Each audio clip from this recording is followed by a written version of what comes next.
دوستو سب سے پہلے ہم آپ کو دلچسپ معلومات میں خوش آمدید کہتے ہیں۔ آج کی اس ویڈیو میں ہم آپ کو موناکو سے متعلق 7 چونکا دینے والے حقائق سے آگاہ کریں گے۔ دوستو سمندر، سپورٹس کاریں، پرتعیش بحری جہاز اور کھجور کے درخت یہ وہ چیزیں ہیں جن کا ذکر آپ موناکو کے بارے میں بات کرتے ہوئے سنتے ہیں۔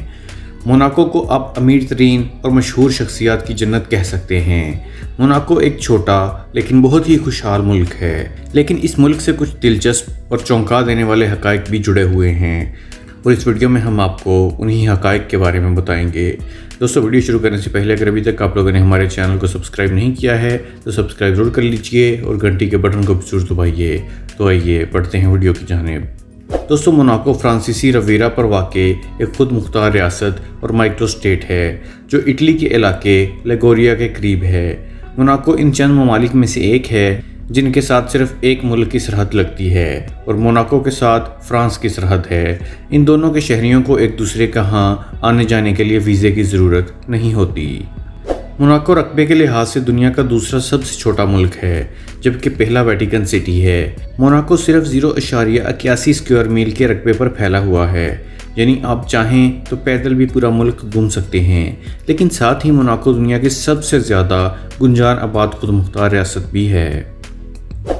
موناکو دنیا کی سب سے بلند ترین GDP رکھتا ہے جبکہ یہاں غربت کی شرح دنیا میں سب سے کم ہے۔ یہاں بے روزگاری کی شرح صرف 2% ہے جبکہ روزانہ 48,000 ملازمین فرانس اور اٹلی سے یہاں آتے ہیں۔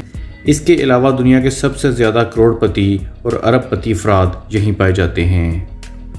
یہاں نہ تو پیدائش کی صورت میں کسی کو شہریت دی جاتی ہے اور نہ ہی اس ملک کے کسی شہری سے شادی کرنے پر شہریت ملتی ہے۔ موناکو کی شہریت حاصل کرنا ایک اعزاز کی بات سمجھی جاتی ہے، لیکن اس بات کا فیصلہ ملک کا بادشاہ کرتا ہے کہ کسے اس ملک کا پاسپورٹ دینا ہے اور کسے نہیں۔ موناکو کی رہائشیوں کے لیے ضروری ہے کہ وہ اپنا ذاتی بینک اکاؤنٹ رکھتے ہوں، جبکہ اکاؤنٹ کھولنے کے لیے ایک بڑی رقم کی ضرورت ہوتی ہے، لیکن اکاؤنٹ کھولنے سے قبل عملہ آپ کی آمدن کے ذرائع کی بھرپور جانچ کرے گا۔ آپ بغیر اکاؤنٹ کے نہ تو اپارٹمنٹ کرائے پر حاصل کر سکتے ہیں اور نہ ہی سم کارڈ خرید سکتے ہیں۔ اس ملک میں لباس کے حوالے سے بھی کافی پابندیاں ہیں۔ مثال کے طور پر آپ ساحل سمندر پر سوئمنگ سوٹ پہنیں گے یا پھر بغیر شرٹ کے گھومیں گے۔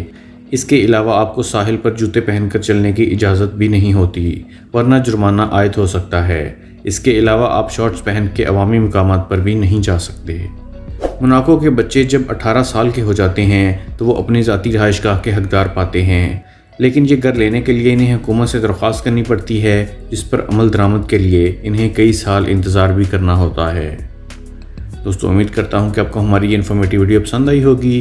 اگر ابھی تک آپ لوگوں نے ہمارے چینل دلچسپ معلومات کو سبسکرائب نہیں کیا ہے تو سبسکرائب ضرور کر لیجئے اور ہماری ویڈیوز کو لائک، کمنٹ اور شیئر بھی ضرور کیجئے۔ اگلی ویڈیو تک کے لیے خدا حافظ۔